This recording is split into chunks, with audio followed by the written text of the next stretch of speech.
संविधान की रक्षा करेंगे। संविधान में साफ लिखा है, पहले पेज पे लिखा है कि हिंदुस्तान हर हिंदुस्तानी का है, चाहे उसकी कोई भी जात हो,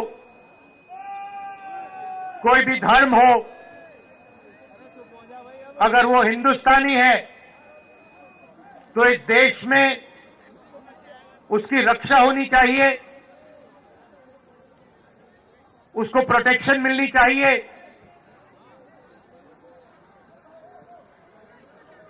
कॉन्स्टिट्यूशन कहता है। और आजकल बीजेपी के लोग, आरएसएस के लोग इस संविधान को खत्म करने में लगे हुए हैं, नफरत फैलाते हैं, एक भाई को दूसरे भाई से लड़ाते हैं,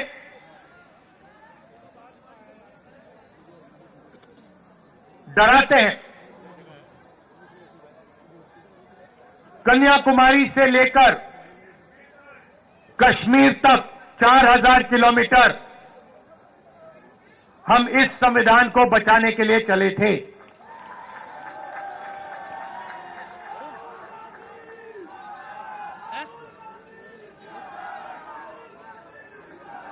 अंबेडकर जी के संविधान पर रोज नरेंद्र मोदी, बीजेपी और आरएसएस के लोग आक्रमण करते हैं।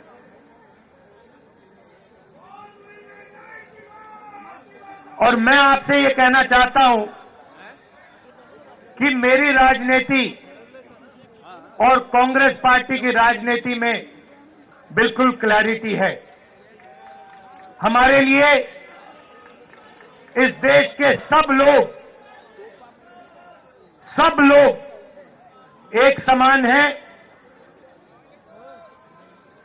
इस देश में मोहब्बत नफरत को काटेगी, हराएगी।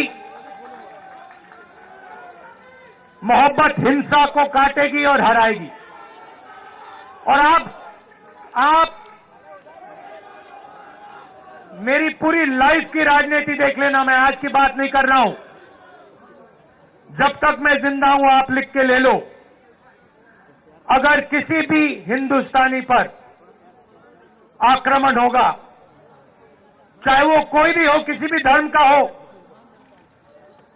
मुसलमान हो, हिंदू हो, सिख हो, ईसाई हो, चाहे वो किसी भी जात का हो, दलित हो, पिछड़ा हो,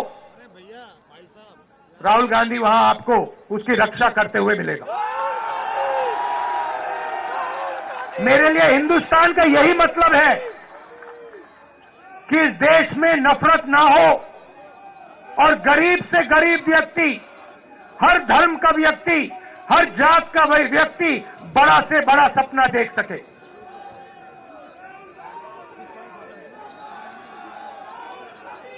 ऐसा हिंदुस्तान मैं नहीं चाहता हूं और हम नहीं चाहते हैं जहां अरबपति जो भी करना चाहे कर ले, अदानी अंबानी जैसे लोग पूरे देश को खरीद ले, सारे के सारे बिजनेस कंट्रोल कर ले, सारे एयरपोर्ट्स ले जाए, सारे पोर्ट्स ले जाए, सड़कें उनकी, जमीन उनकी, पावर प्लांट उनके, और गरीब जनता देखती रह जाए, भूखी मर जाए। ऐसा हिंदुस्तान हमें नहीं चाहिए और ऐसा हिंदुस्तान हम नहीं होने देंगे।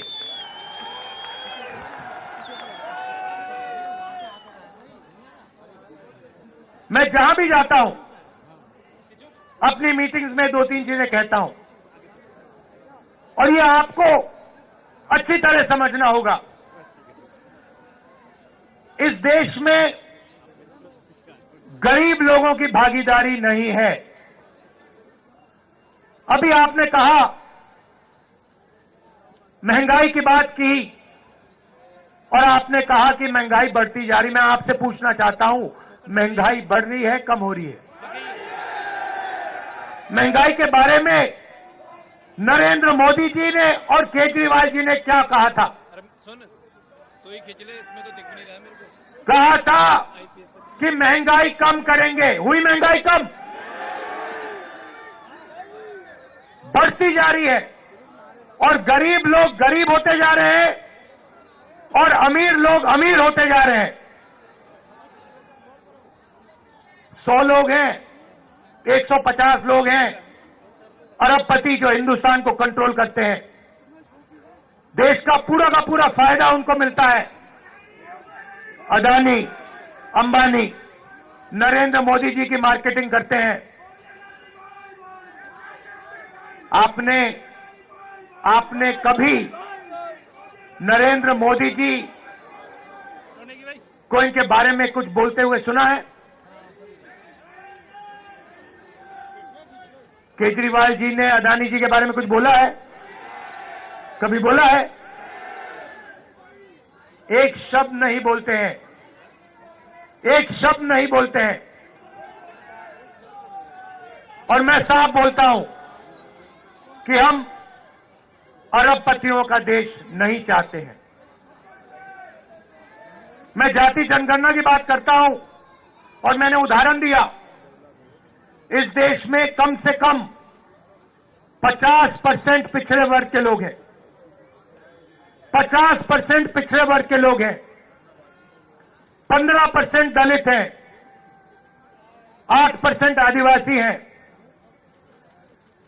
15% माइनॉरिटी हैं। आप सरकार की कोई भी संस्था देखो, बड़े से बड़े बिजनेस देखो, जुडिशरी देखो,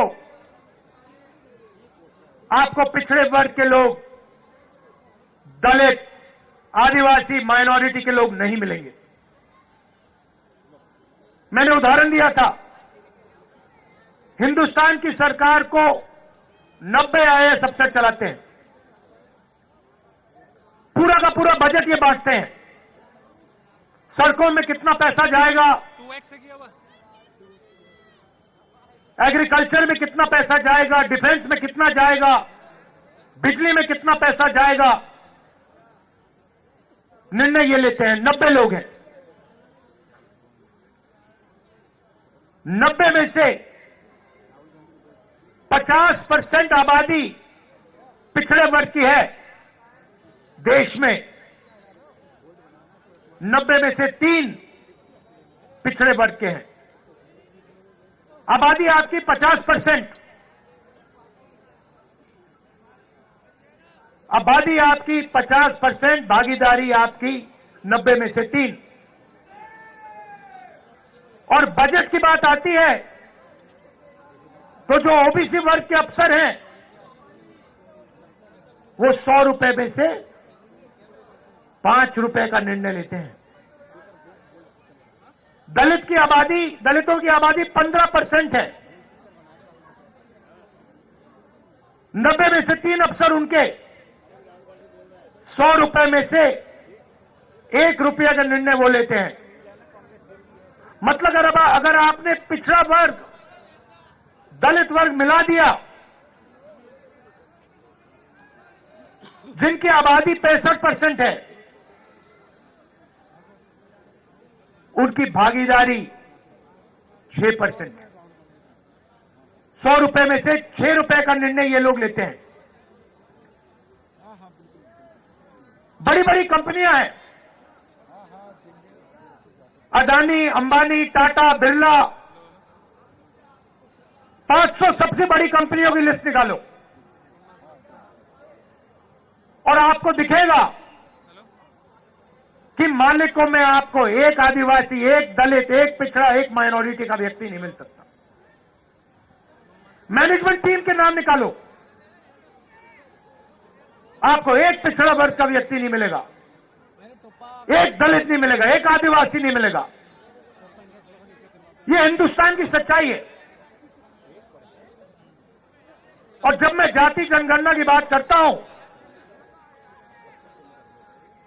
नरेंद्र मोदी जी के मुंह से एक शब्द नहीं निकलता और केजरीवाल जी के मुंह से एक शब्द नहीं निकलता है।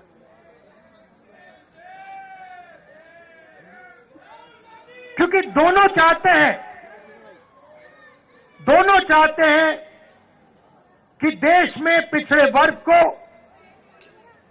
दलित को, आदिवासियों को, माइनॉरिटीज को भागीदारी ना मिले। आप पूछिए कभी केजरीवाल जी से पूछिए कि वो जाति जनगणना के साथ हैं या नहीं। मोदी जी से पूछिए जाति जनगणना के साथ हो या नहीं। मैंने पार्लियामेंट में उनके सामने बोला, चौकीदार चोर है। नरेंद्र मोदी जी बैठे थे, मैंने उनसे साफ कहा, नरेंद्र मोदी जी आप करो ना करो, बच्चा भी जानता है। मीडिया वाले नहीं जानते, 6 साल का बच्चा जानता है। मैंने उनसे कहा कि आप करो ना करो मैं नहीं जानता, मगर जिस दिन कांग्रेस पार्टी की सरकार आएगी रिजर्वेशन को 50% से ज्यादा कर देंगे और जाति जनगणना लोकसभा में, राज्यसभा में हम पास करके दिखाएंगे। हम भागीदारी चाहते हैं, हम समानता चाहते हैं। हम चाहते हैं कि गरीब से गरीब व्यक्ति, चाहे वो दलित हो, पिछड़े वर्ग का हो, हिंदू हो, मुसलमान हो, सिख हो, ईसाई हो, कि सब लोग बड़ा सा बड़ा सपना देख सके। मैं वो दिन देखना चाहता हूं जब 500 सबसे बड़ी कंपनियों में पिछड़े वर्ग के लोग मालिक बने, दलित मालिक बने, माइनॉरिटीज के लोग मालिक बने, आदिवासी मालिक बने। मैं वो दिन देखना चाहता हूं जब इस देश में सचमुच में पिछड़े वर्गों को भागीदारी मिले, माइनॉरिटीज को भागीदारी मिले, दलितों को भागीदारी मिले। और सच्चाई यह है कि लंबे लंबे भाषण होंगे, केजरीवाल जी भी करेंगे, नरेंद्र मोदी जी भी करेंगे, मगर जब भागीदारी देने की बात आएगी तो सिर्फ कांग्रेस पार्टी भागीदारी दे सकती है। चाहे मनरेगा हो, भोजन का अधिकार हो, जमीन अधिग्रहण बिल हो, किसान का कर्जा माफ हो, स्कॉलरशिप्स हो और संविधान हो, ये सब काम कांग्रेस पार्टी ने आपके साथ मिलकर आपके लिए किया है।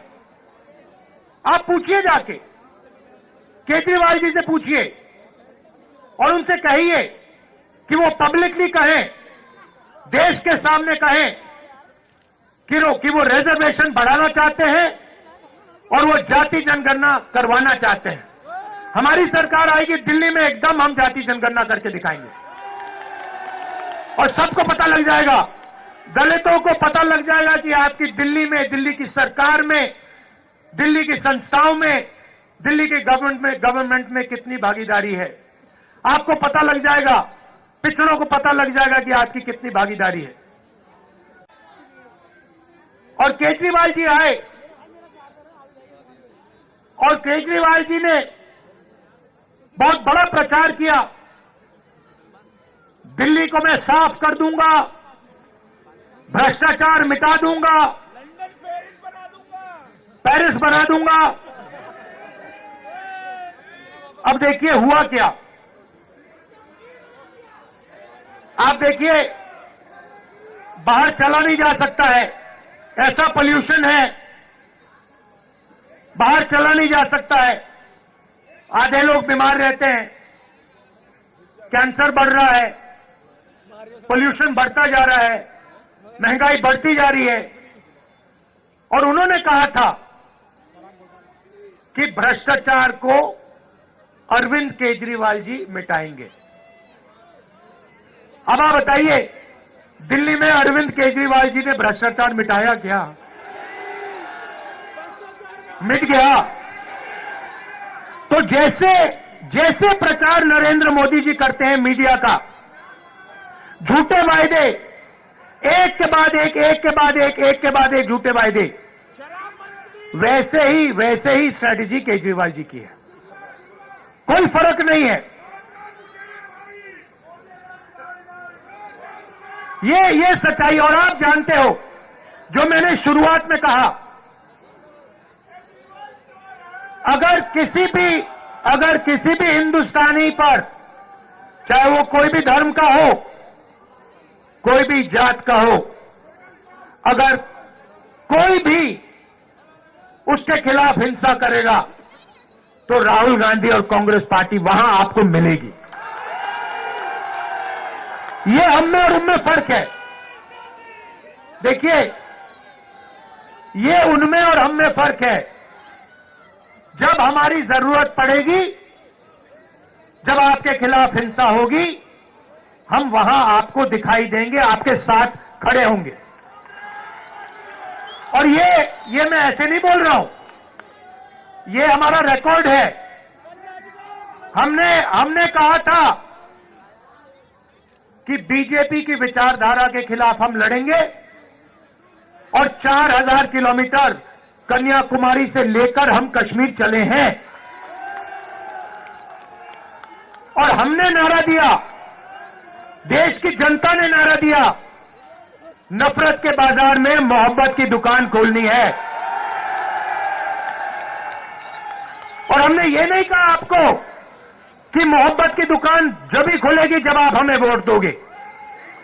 हमने आपसे कहा, चाहे कुछ भी होगा, ये विचारधारा की लड़ाई है, आरएसएस बीजेपी के खिलाफ हम हैं, आज हैं, पहले थे और पूरी जिंदगी रहेंगे। और 4000 किलोमीटर हम चले